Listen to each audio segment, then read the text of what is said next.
This will be a quick review for the Tanchjim Tanya. This particular Tanya earphone came out last year. So it's a bit of an old dynamic driver earphone. It's been there for a while now. There isn't anything that I'll probably say in this review that hasn't been said by other reviewers.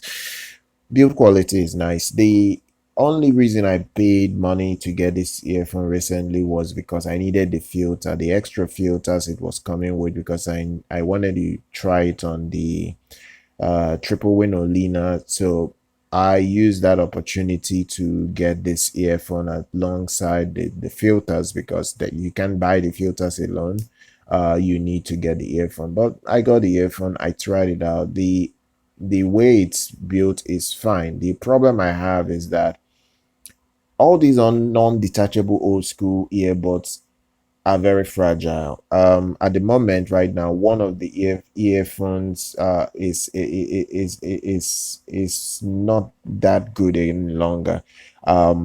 It's no longer as loud as the other ear, and that's a problem because I just got this recently. And that's because I was just trying to remove ear tips and swap ear tips, and now I put it in my ears yesterday and I can't get the volume to properly sound well from one ear, and that's a big problem. And this is because the cable itself is very fragile. They will they will easily be bad. They will easily be bad if you mishandle them. I didn't even mishandle them. I just try to change the ear tips on the nozzle, and one ear is pretty much almost dead at this time. But before that, I've tested it for a couple of weeks now. I've tested it, listening to it. Look, the thing I can say is the sound is typical Moondrop sound.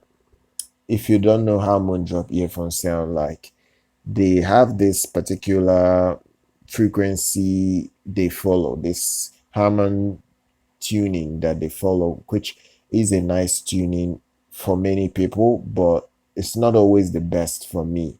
The problem with this earphone is that it lacks low end, it lacks the authority, and it lacks full body presentation of sound. It is clear, it is clean, but the problem is the full bodiness of the sound is not there. That is a big problem, and um I'm not so happy about that sort of situation. I'm not so happy about that sort of situation because I feel the earphone is better than this. At least you can do a lot better with this earphone than a lot of models that are out there. It's still a good earphone. It's still a good earphone. It has a detailed tuning.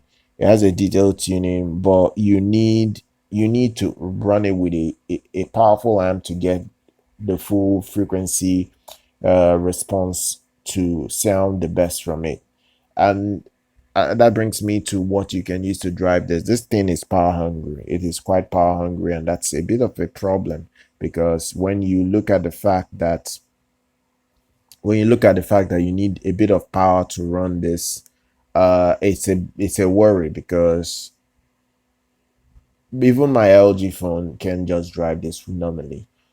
I need to put my LG on high impedance to get the audio to a reasonable level, and even that I'm still running almost at max to get this thing to run well. This thing is more power hungry than any current IEM that I have, which is a problem. It's very power hungry, and you're selling this for $20.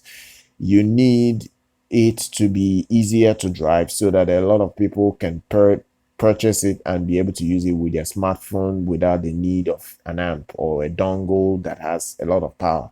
But that's not the case with this. This thing needs a dongle to be able to sound well. A dongle that has at least 80 milliwatts. That's what I can tell from the way it's desiring that volume, to work well. So, but when you give it the juice, it sounds okay, but it doesn't have bass and authority. That's a problem. That's a problem because sound is not all about treble and mids. Sound is about bass and full presentation. So that's just the thing I found out that's a bit of a problem for this. But if you skip all that, I think it's a nice earphone. It's tuned well. The accessories are okay. I don't like the ear tips it came with. It came with the same wide ball ear tips that came with the Rose acoustic earphones, but in a brown color. It's not white like this. I don't like those ear tips. I had to use my own bullet style ear tips from Whizzer and as well as DUNU to be able to make use of this earphone because it's a bullet nozzle. You need a bullet ear tip to be able to use this. I wonder why these companies are putting wide ball ear tips. This is not an in-ear monitor that can wrap around your ear or has a hook that can wrap around your ears and keep the earphone in place, regardless of how you use it or how you shake your head. I don't know why they keep doing that. This earphone does not need a wide ball ear tip. All these earbuds don't need wide ball ear tips. It's a problem for them. They don't need that at all. But regardless of the situation, I think it's a decent earphone. It's decent enough, and that is it. That's my opinion. That's the review for this new product. If you like this content, subscribe to the channel. I will see you guys very much next time.